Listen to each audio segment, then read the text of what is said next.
Isang magandang umaga po sa ating lahat. Ngayon po ay araw na Miyerkules, March 26. At mag-shoutout po muna tayo sa mga may kaarawan ngayong araw na ito sa mga sumusunod. Kay Ruben Balikwat ng Barangay 702 na ngayon po ay naninirahan na sa Pinamalayan Oriental, Mindoro. Kay kapatid Asia Aryap ng Mindanao, Del Cobero, Oming Padura Bello at Kevin Mart Cayugan. Ganun din po, advance happy birthday po para bukas Huwebes, March 27 sa mga sumusunod. Kay Lydia Evaresto, may Manila High School classmate na hindi po nakadalo sa aming 50th Golden Reunion dahil po sa mahalagang lakarin. Kay Kagawad Dennis Barrera ng Barangay 702, Jonathan Liadok, Roberto Reyes, Sup E.R. Lucaa, Gomer de la Cruz, Royan Anduyan Sanico, at kay Attorney Charlie Quiñones ng Mondragon, Northern Samar na second cousin ng aking buting may bahay. Maligayang kaarawan po sa inyong lahat. Ang ating pong pag-aaralan sa araw na ito ay ang katanungang paglilinaw na padala ni Referee Aki Sabas Rosario ng Baricom Incorporated, Tacloban City. Ito po ang kanyang katanungan. Good AM, Idol. Tanong po sana, after the third quarter, mga players na sa bench, isa sa Team A player, minura si referee at tinawagan siya ng technical foul. Kanino ibibigay ang technical foul? Sa player ba o sa coach? Okay, ayon po dito sa Article 4.1.4, during interval of play, all team members entitled to play are considered players. So, wala na pong substitute na maitatawag during the intervals of play.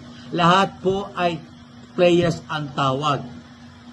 So, during interval of play, kapag may technical foul at ayon sa Article 36.2.1, a technical foul is a player non-contact foul.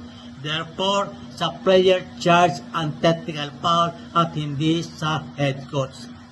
Since may technical foul, one free throw shall be awarded to any player designated by the head coach with no lineup before the start of the next quarter or overtime. Okay?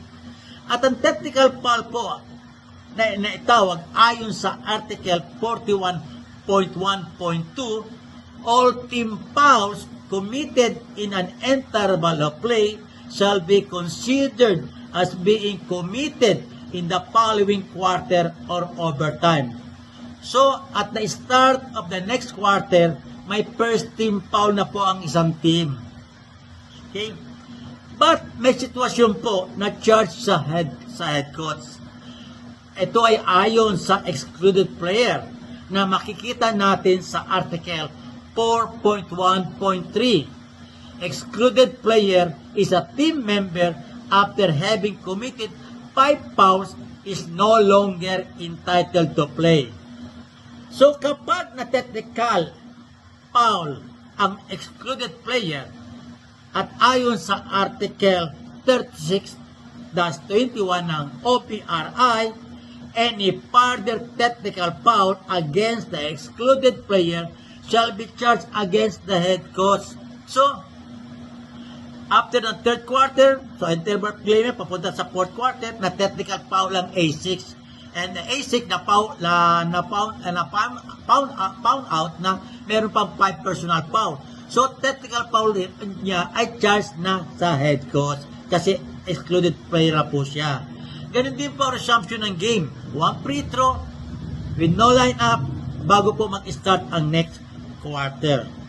Okay?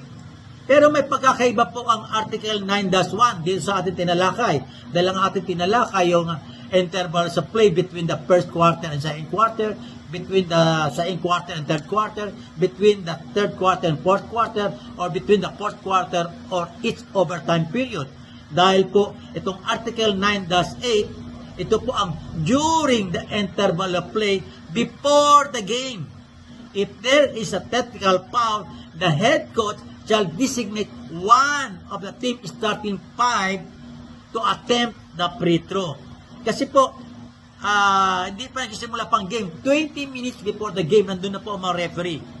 Pag meron po naggalambitin sa net o sa ring o sa basket, may warning po ang referee. Pag inulit po yun, may technical foul na po yung player. So, before they start ng first quarter, mag-jump ball referee, may free throw po ang kalaban. Pero ang mag-free throw, one of the starting 5 ng team. Hindi po any team o any players ang mag-a-attempt ng free throw. Ito po ang pagkakaiba. Yan po ang ating maikling aralin sa araw na ito at naway na unawaan natin ang mga ito. At nawa po, please po, wag po natin kalimutan mag-like, mag-share, mag-follow at mag-subscribe sa aking YouTube channel. Ito po yung abang lingkod, former FIBA referee Eto Camarongan. Hanggang sa muli. Bye-bye.